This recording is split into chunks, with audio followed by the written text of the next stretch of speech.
जिसका खेत उसकी फसल। पाटलिपुत्र के निकट कुसुमपुर नामक एक छोटा सा गांव था। वहां शंकर नाम का एक किसान अपनी पत्नी माया के साथ रहता था। उनके पास थोड़ी सी जमीन थी जिस पर वो खेती करके गुजर बसर करते थे। उस समय सिंचाई की व्यवस्था अच्छी नहीं थी, इसलिए दूसरे किसानों की तरह शंकर भी सिंचाई के लिए वर्षा पर ही निर्भर था। शंकर के पास 2 बैल थे जिनके सहारे वो खेतों की जुताई का काम करता था। एक बार की बात है, वर्षा का मौसम था। इस वजह से खेती का काम भी अपने चरम पर था।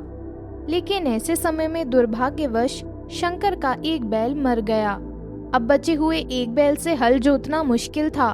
शंकर ने बैल खरीदने की बहुत कोशिश की, लेकिन किसी ने उसे रुपए उधार नहीं दिए। फलस्वरूप वो दूसरा बैल नहीं खरीद सका। शंकर को छोड़ अन्य किसान अपने अपने बैलों को लेकर खेतों की ओर निकल पड़े। खेतों में जुताई का काम शुरू हो गया, लेकिन शंकर बेचारा उदास निराश अपने घर में ही बैठा रहा। जब माया से अपने पति शंकर का दुख देखा नहीं गया, तब उसने शंकर से कहा, स्वामी, आप क्यों चिंता करते हैं? हमारे पास एक बैल तो है ही। दूसरे बैल के स्थान पर मैं स्वयं हल खींचूंगी। इस तरह थोड़ा थोड़ा करके हम अपने सारे खेतों की जुताई कर लेंगे। ऐसे हाथ पर हाथ रखकर बैठना ठीक नहीं है। लेकिन शंकर ने ऐसा करने से मना कर दिया, परंतु माया नहीं मानी। वो एक बैल लेकर अपने खेतों की ओर चल पड़ी। उसको खेत की तरफ जाते देख शंकर भी पीछे पीछे निकल पड़ा। माया हल में दूसरे बैल के स्थान पर लग गई और दोनों मिलकर खेत की जुताई का काम करने लगे। शंकर को हल थामे और माया को बैल के स्थान पर हल खींचते देखकर लोग तरह तरह की बातें करने लगे, लेकिन उनकी मजबूरी समझने की कोशिश किसी ने नहीं की। इसी बीच पाटलिपुत्र का राजा शीशपाल उधर से निकला। वो अपनी प्रजा का हाल चाल व दुख दर्द जानने के लिए वेश बदलकर गांव में जाया करता था। राजा ने देखा कि एक औरत हल में जुटी हुई है और उसका पति हल चला रहा है। ये देखकर उसे ठीक नहीं लगा और वो वहीं जा पहुंचा। उसने शंकर से कहा, भाई, तुम ये क्या कर रहे हो?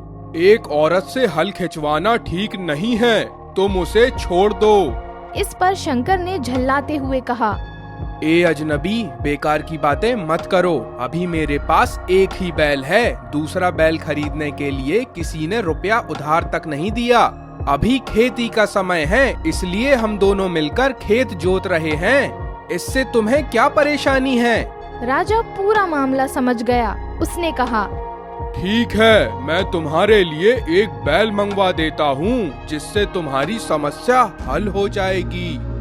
ये कहते हुए राजा ने अपने सेवकों को एक बैल लाने का आदेश दिया।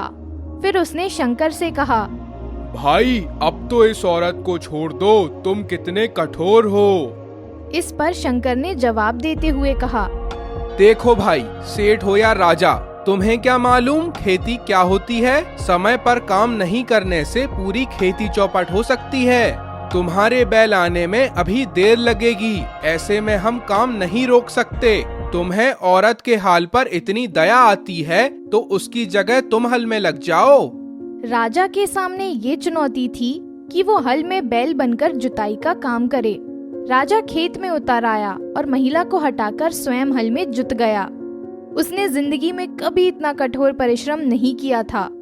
कुछ ही चक्कर लगाने पर वो पसीने से तर हो गया। उसके शरीर से टप टप पसीना टपकने लगा। इसी बीच राजा के सेवक बैल लेकर खेत पर पहुंच गए।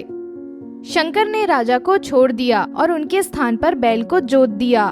समय पर जुताई हो गई और उसने खेत में ज्वार बो दिया। कुछ समय बाद जब वो ज्वार उगी तो शंकर ने पाया कि पूरा खेत तो फसल से लहलहा रहा था, लेकिन उस छोटे से हिस्से में कुछ भी नहीं उगा जहाँ पर उस अजनबी ने हल खींचा था। अब शंकर ने सोचा कि बंजर जैसी उस खाली जगह पर खुरपी से खोदकर कुछ बो दे तो थोड़ी बहुत उपज हो ही जाएगी। ऐसा सोचकर वो खुरपी से वहाँ खोदने लगा। अरे ये क्या? ये तो मोती हैं। शंकर चकित होकर बोला। मिट्टी खोदने के दौरान शंकर को जगह जगह मोती मिले। उसने उन्हें बटोरकर एक झोले में इकट्ठा किया और घर ले आया। इन मोतियों को देखकर शंकर की पत्नी माया बहुत प्रसन्न हुई।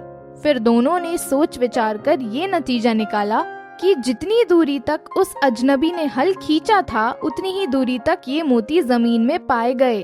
अवश्य ही ये व्यक्ति कोई महान व्यक्ति होगा जिसके पसीने की एक एक बूंद मोती बनकर हमारे खेत में गिरी। अब उन्हें समझने में देर नहीं लगी कि हो ना हो वो अजनबी पाटलिपुत्र का राजा शीशपाल ही रहा होगा। उसकी उदारता की कहानियाँ शंकर और माया ने भी कई बार सुनी थी। फिर दोनों ने तय किया कि इन मोतियों पर तो राजा का अधिकार है, अतः इन्हें राजा को सौंप देना चाहिए। अगले ही दिन शंकर मोतियों से भरा झोला लेकर राजा शीशपाल के दरबार में पहुंचा। उसने मोतियों से भरा झोला राजा को सौंपते हुए कहा, महाराज, अगर मुझे मालूम होता कि आपके पसीने की इतनी बड़ी महिमा है तो मैं पूरा खेत आपसे ही जुतवाता। फिर शंकर ने राजा से निवेदन किया, महाराज, इन मोतियों को आप ही रखिए, ये आपके पसीने की कमाई है।